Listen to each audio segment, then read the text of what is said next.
der alt spørgsmål 5, hvor vi ved hjælp af molekyleorbitaldiagrammer skal bestemme termsymbolet for forskellige lineære molekyler. Vi starter med at kigge på dinitrogen, og her så ser vi, hvilke molekyleorbitaler, der dannes, når nitrogens 2s og 2p orbitaler de går sammen. Og her så har vi altså i alt 8 atomorbitaler, og de går så sammen og danner 8 af vores molekyleorbitaler. Ja, så det vi så gør, det er, at vi opfylder med vores elektroner i overensstemmelse med Hunds regel og Pauli-princippet. Det vil altså sige, at vi starter med at fylde op nedefra med elektroner.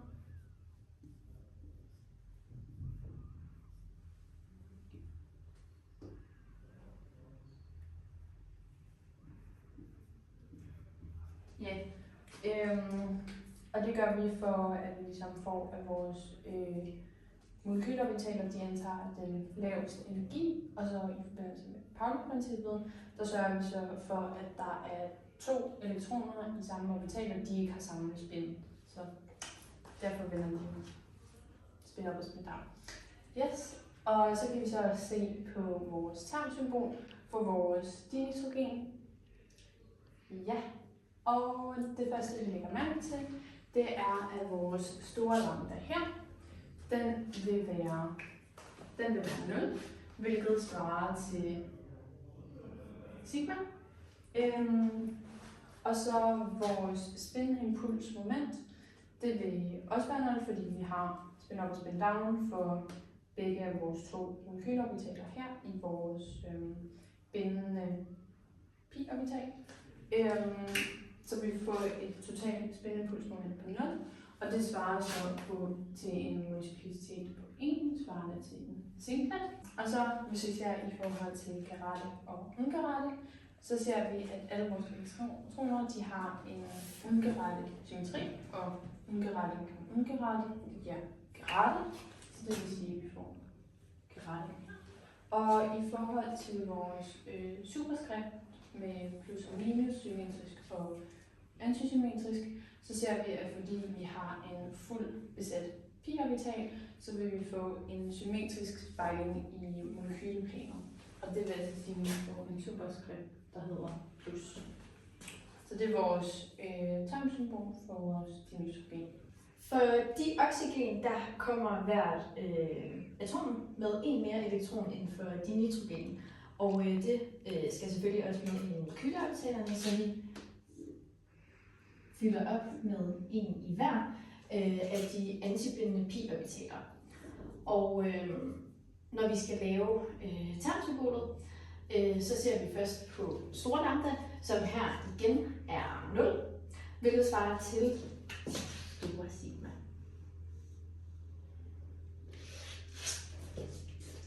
Multipliciteten finder vi også på samme måde som før. Her har vi dog 2 uparede elektroner, så plus en halv, hvilket ender med at give en multiplicitet, der hedder 3, som svarer til en triplet tilstand. Og i forhold til Gerade og ungerade, så har vi vores 2 elektroner her oppe i vores Gerade pi-orbital, og Gerade gange Gerade er Gerade, og derfor kommer det også til at stå i vores termsymbol. Og i forhold til det sidste, vores superskrift plus minus, der får vi her lidt noget andet. Vi har 2 halvfyldte orbitaler, hvilket vil give en antisymmetrisk spejling igennem vores inversionscenter. Og derfor så skriver vi minus. Vi prøver nu at finde termsymbolet for nitrogenmonoxid, som også er et lineært molekyle, men som har den anden punktgruppe CuMeV. Og fordi vi har at gøre med et heteronukleart molekyle, så ser vi bort fra det her Gerade-ungerade, og det gør vi også i vores MO-diagram og i termsymbolet, fordi der ikke er et inversionscentrum. Vi ser derimod på store lambda, som for det her molekyle er lig med 1, og 1 det svarer til et stort pi.